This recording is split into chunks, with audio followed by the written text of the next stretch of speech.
మన భారతదేశంలో విడాకులు ఎందుకు ఎక్కువ అవుతున్నాయి అంటే కారణం ఇక్కడే ఉంది. మన భారతదేశం కాబట్టి. మన భారతదేశంలో ఎలా అనుకుంటున్నామో, నా భర్త నేను చెప్పినట్టే వినాలి అని ఈవిడ అనుకుంటుంది. నా పిల్లం వేరే ఎవరిని చూడకూడదు, నన్నే చూడాలి, నాది అనే ఫీలింగ్ వీడిది. వీళ్ళ అమ్మ బాబులు కూడా అంతే.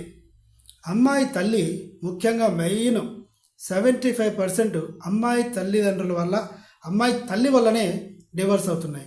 మీరు తప్పుగా అనుకున్నా ఏమీ పర్వాలేదు. అమ్మా బేబీ, అబ్బాయిని కొంట కనిపెడుతూ ఉండు, మామూలుగా లేరు ఈ రోజుల్లో అంటే, ఓహో నా మొగుడు కూడా ఇట్టంటాడేనేమో, ఓ కంట కనిపెట్టాలి అంటూ ఆ ఆస్పెక్ట్లోనే భర్తను చూస్తుంది.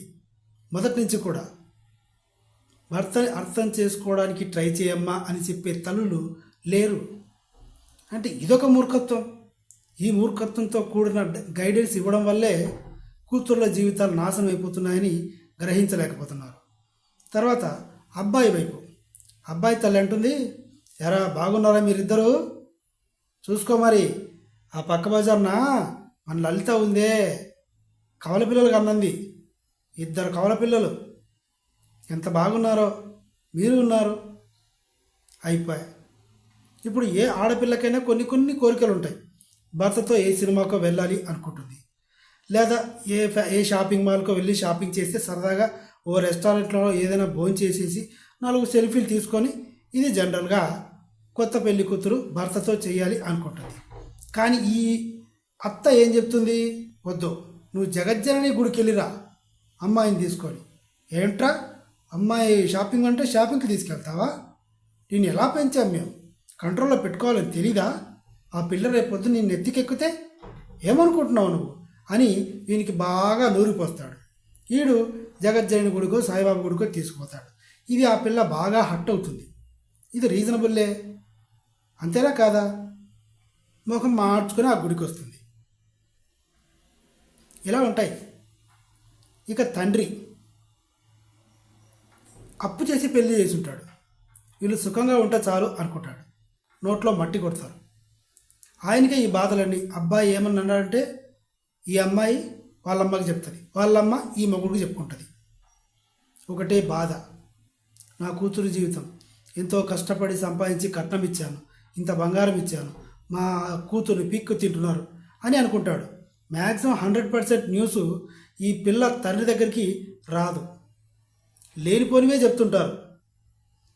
ఆ అబ్బాయి ఏదో అనడము, దానికి ఈ కొత్త పెళ్లి కూతురు హట్ అవ్వడము, ఇది వచ్చి మా మమ్మీ సంతోష్ ఇలా అన్నాడు వేస్ట్ అని చెప్పడము, ఈమె హట్టయి రొట్టయి ముట్టయి మొగుడికి చెప్పడం. అప్పటికే అప్పుల్లో ఉన్న ఆ మగుడు బీపీ షుగర్ వచ్చి పక్షవాతం వచ్చి అంటూ ఉంటాడు. ఇలా జీవితాలు సర్వనాశనం చేసుకుంటారు. ఇంకా చెప్పాలంటే చాలా ఉంది. ఇంత పెద్ద చాంతాడంత ఉంది, టైం సరిపోదు. గొంతు చించుకొని అరవాలి. ఇంత గొంతు చించుకొని అరిస్తే తిప్పి కొడితే 1000 వ్యూస్ కూడా రావు. నా ఇంటెన్షన్ బయట పెట్టాలి. కొంతమంది కామెంట్స్లో అడిగిన ప్రశ్న ఇంకోటి కూడా ఉంది. ఈ శాడిస్ట్ నా కొడుకులు కూడా, అబ్బాయిలు కూడా మామూలు వాళ్ళు కాదు. పెళ్ళైన మరుసటి రోజే, అంటే పెళ్లి చూపులు అయ్యాయి, ఎంగేజ్మెంట్ అయ్యాయి, ఫోన్లో మాట్లాడుకున్నారు, అంతా అయిపోయింది. కానీ పెళ్ళైన మరుసటి రోజు శోభనం ఉంటుంది కదా, అప్పుడు అడుగుతాడు వీడు, నీకెవరితో అయినా అంటాడు. దానికి సర్రన మండిపోయి వాళ్ళ అమ్మకి చెప్పింది మరుసటి రోజు. అయిపోయా పటాష్. పెళ్ళి అనేది ఒక నమ్మకం మీద ఉంటుంది. నువ్వేమైనా మంచోడివా, అది కూడా చూసుకోవాలి కదా, అవన్నీ సంబంధం లేదు, ముందు దాన్ని గెలుపుతాడు. ఇక్కడ ఇంకో లాజిక్ కూడా ఉంది. ఈ అబ్బాయి అమ్మాయిని నీకేమైనా ఇంతకుముందు అని అడిగితే పెద్ద క్రైమ్ అది.